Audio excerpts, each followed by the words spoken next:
Hey, it's Mac with PriceActionTradingSystem.com, and it is Monday. It's August 10th. This will be our chart lesson for today. And there's not much here today. There were a few trades early on, and if you caught one or two of these, you might have caught a runner on them. But really, this afternoon, it was not much at all. We're in a range here that you can clearly see. And I mean, we started out in a range. Notice here, though, because I want to make sure this is clear.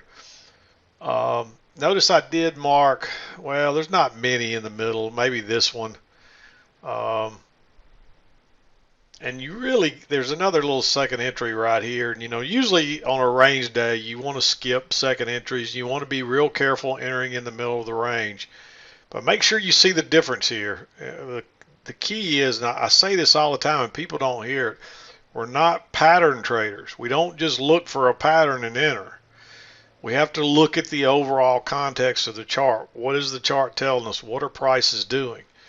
And look at the EMA right here. Straight sideways, prices are above, below, above, below, above, below. That's a clear range. Now, we're probably still in a range even when we're coming down here, but look at the EMA here, pointed straight down. All the prices are below it. You can clearly see this little channel working lower. That's a trend. And so you could trade that trend like a normal trend. Of course, we're getting so far away from the EMA down here, I didn't mark anything because it's too dangerous to enter there. But notice when we head back up, notice this EMA again is pointed straight up. And look at this channel. That's a trend, and you can trade that. So you need to be a little careful if you're going long right into the midline or right into the middle of it. But you can see there's not a lot of uncertainty in here. We're either bouncing off of it or we're pushing straight through it almost. We got a little resistance here. These two brown lines are the overnight, are the closes from the previous day, and I'm putting them both on there. Bjorn did update the uh, indicator for me, so now I can plot them both or turn them on or off. And so thank you, Bjorn, for that. I'll try to post the new one. Uh, we're I'll try to get the new one posted today or hopefully today maybe, but definitely by tomorrow sometime. And that way the rest of you can look at both of them too. Um, but I believe let me look, I'm not sure here. I believe the lighter,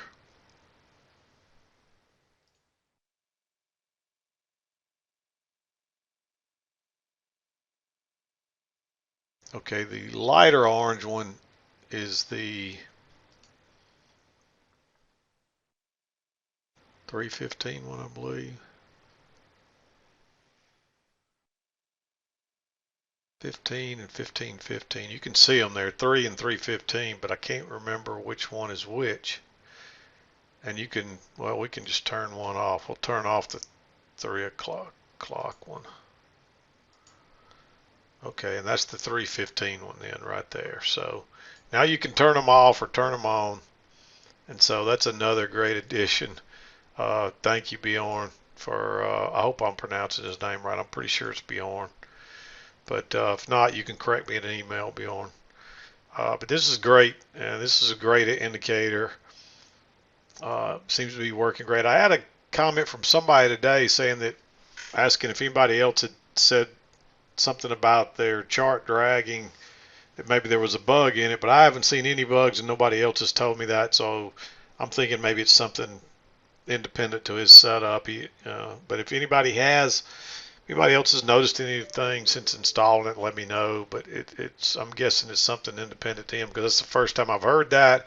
I've been using this for several days, no issues at all, so it seems to be working. So anyway, you can see both of those lines, and prices did react off of both of them. So again, now I can't remember which one is which. I'm gonna have to get my color a little bit different there, just so we know which is which. It's just I can't keep up with it. Let's go back. Yesterday's close 1 is the dark brown one, and this is the orange one. Yesterday's close 2, and 2 is the 1515. Okay.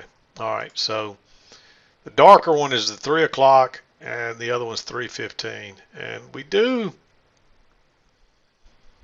we're getting, I mean, today the 3:15 one looks much better. So, I mean, there's not much difference there. And you can see we're actually touching them both every time. But the closes seem to be off the 3:50. Well, maybe not. It's hard to say because we're touching both of them and you're getting some closes off. You're getting more closes off this 3:15. So we'll just continue to watch it. I mean, again, there's not much difference there between those two. Sometimes it's a little more than that. But generally, there's probably not going to be a whole lot of difference unless the market is trending very strongly. So usually it's probably only going to be a few ticks or so. So I don't know that it's going to make a lot of difference. But I'm going to watch them both, and a few days or even a couple of weeks is probably not enough. We'll probably watch them long term, and then we'll decide which one, or if we want them both. We may want them both because, you know, some of these previous days, you can see it working off both lines. See, on this day, the darker one seems to be working better, where today, the lighter orange one appears to be working better. So there's not much difference there, but so we'll just watch them. But anyway, back to the chart lesson. So understand that we're not, so you might pick up a trade. If you had a good trade right in here in the middle on this trend, with this trend line, with this EMA pointing straight down, by all means take it, as long as you still got room to get out before you get to the lows. Take it. So here we're getting a little questionable because we're right into the midline, but still you get a second entry and you get it both. We'll talk about that when we get to it, but notice the difference there. This is definitely, you want to trade nothing but range rules here. Here, there's enough room down here that you get a good trend, and that's a strong trend. This is a really strong trend coming back. It's the one you see where you see lots of stems and the corrections are very shallow, but it's the same thing working down here. That's a really strong downtrend and a really strong trend back up, and then we just went sideways again. So, but you could trade this trend and you could trade this trend. Just be careful once you've had a break, and be careful, you know, make sure you got the same stuff, enough room to get out, especially going in right into the midline. You can see that lighter blue line is the midline there. And that really is probably where most of that price action is bouncing off that midline. So, but anyway, I'm going to back out. We're going to go through the trades. It won't take long. Also, the last chart I put up on Saturday, it was definitely 1080. I think I figured out the issue. When I moved, you'll notice before you couldn't see all my stuff down here at the bottom, which, you know, there's nothing important there. But what I was doing, I was sliding this up, and when I did, it was changing it from 1080 to 1020 or something like that. And so I've got to, in order to get a true 1080 recording, I got to record my entire screen here. And so I've tried everything I could to move it up and still get 1080, and I can't. So it's something that simple. Even though it said 1080, when I would slide that up, it wouldn't really be in 1080 because it would say 1080, but because that's where I had it set, but it really wasn't recording in 1080.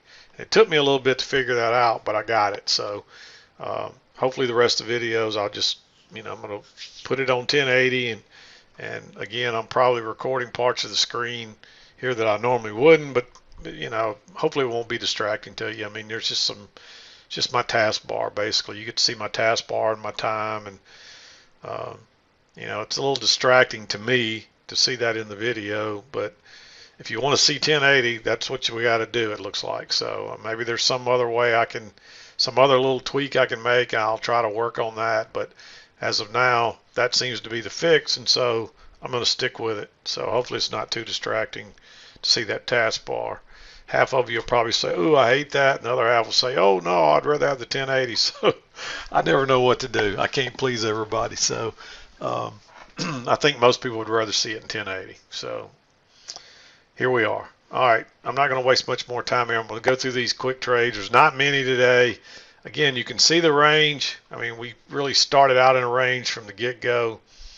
There's no bias here because we didn't trade up into this or anything. I mean, I guess you could say from Friday we traded up, but I wouldn't say there's any upward bias here at all. I would just treat this like a range day from the start. And we did have a couple of nice trends in here.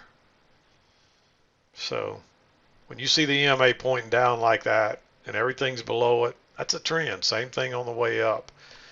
Trade it like a trend. Just be a little, once you get your break, be a little careful. Just be very diligent about, do you have enough room to get out, especially into the midline if it's in the center here.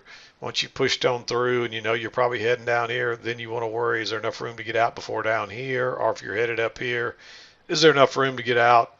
I'd probably say before here, because that's kind of where we picked back up again. We weren't really getting back up here. It had dropped a little bit. So keep that in mind. I'm going to back out a little further where we can see it better here.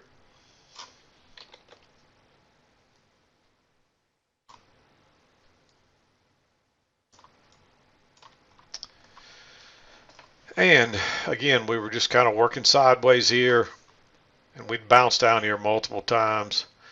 And notice we made that low. We came back, we tested it once, we tested it twice. We got a nice little bar here. You got a little room even back to the EMA. Go along there. If you do, you can ride that all the way back to the top. And that may be the only trade you need today.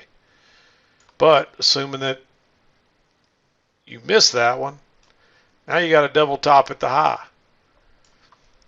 And notice that we've turned down there every time, and you get a nice bearish bar. Again, you got a little room back to the EM, even to the MA. I like that trade. Just trade it back down again.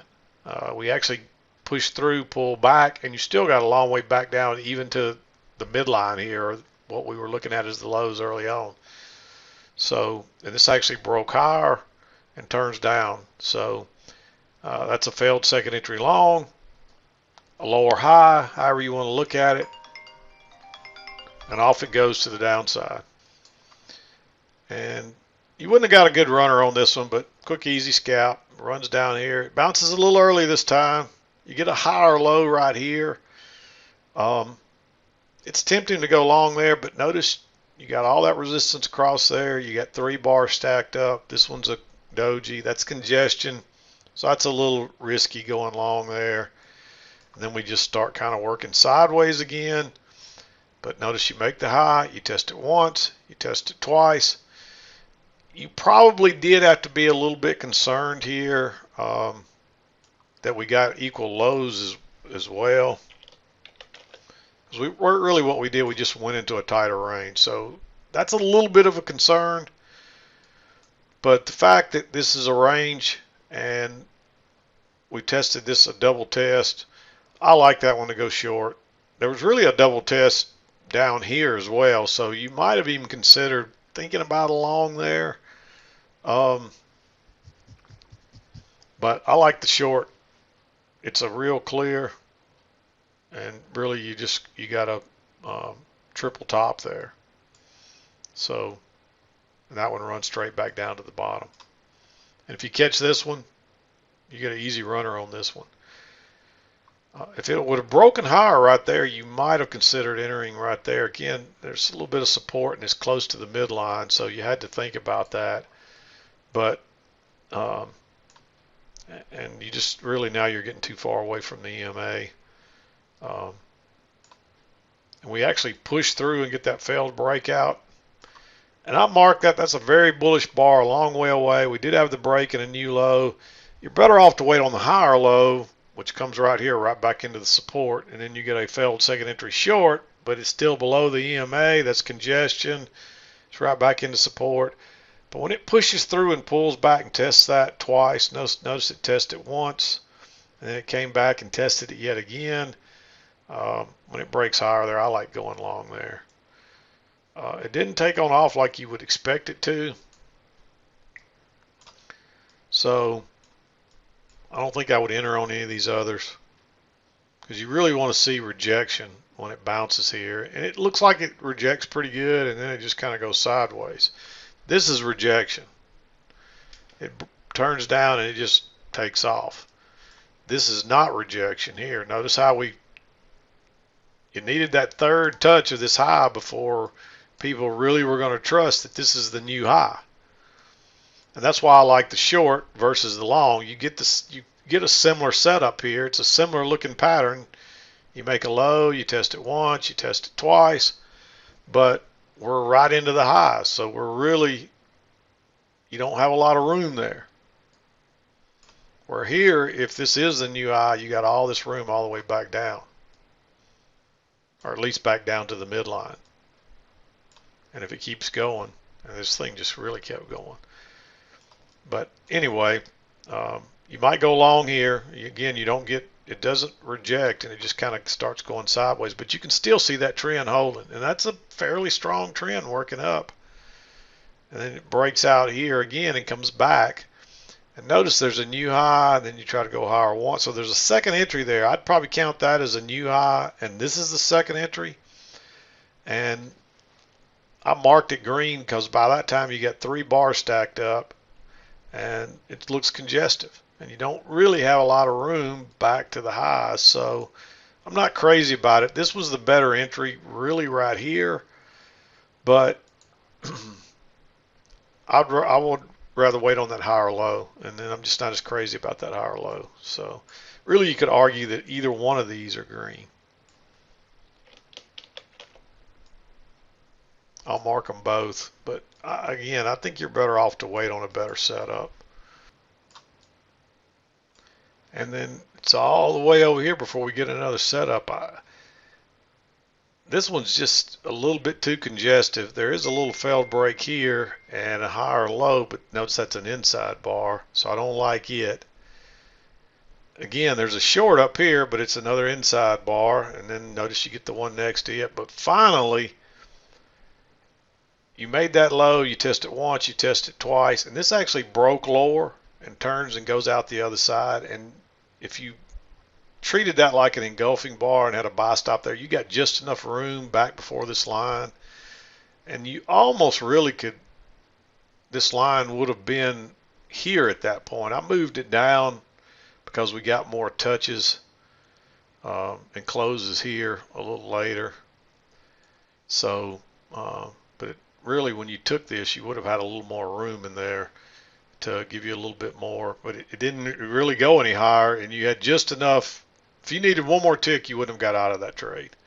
And it turns down, and it's the same thing. You got just enough room to scalp out, but it didn't matter. It kept going. It went a little lower, and it bounces again. And I think this is only like 4 ticks. If that hadn't closed right in the middle, if it had closed even 1 tick higher, being such a small bar on a failed breakout after we bounced that many times, we're probably going to snap back. I'd probably mark that trade. So if your chart looked a little bit different, I know most of you's look just like mine now, but if you had a little more bullish bar right there, there would be no reason that I wouldn't go long right there to trade that breakout on a failure.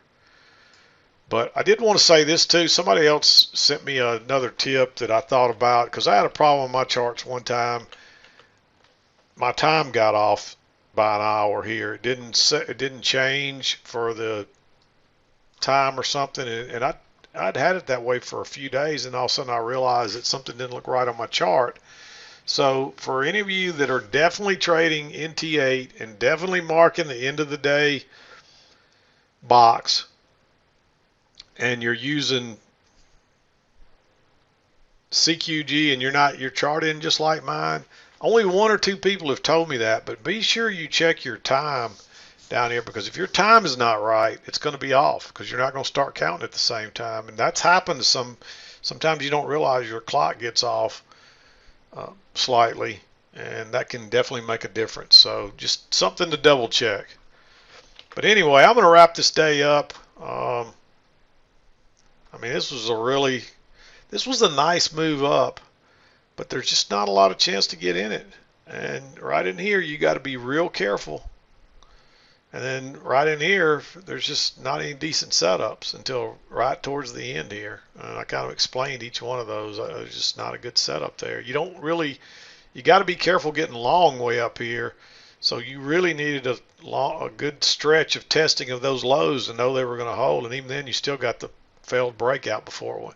They couldn't take it higher, so what they do is they'll end up failing out the other side and trapping everybody. They trap all the shorts in, and they trap out the longs, and then it reverses, and they start all these shorts start exiting, and that's how they use those traps and those failed breakouts a lot of times to push it through when they can't get it through. And notice they finally pushed on up and got through the overnight high too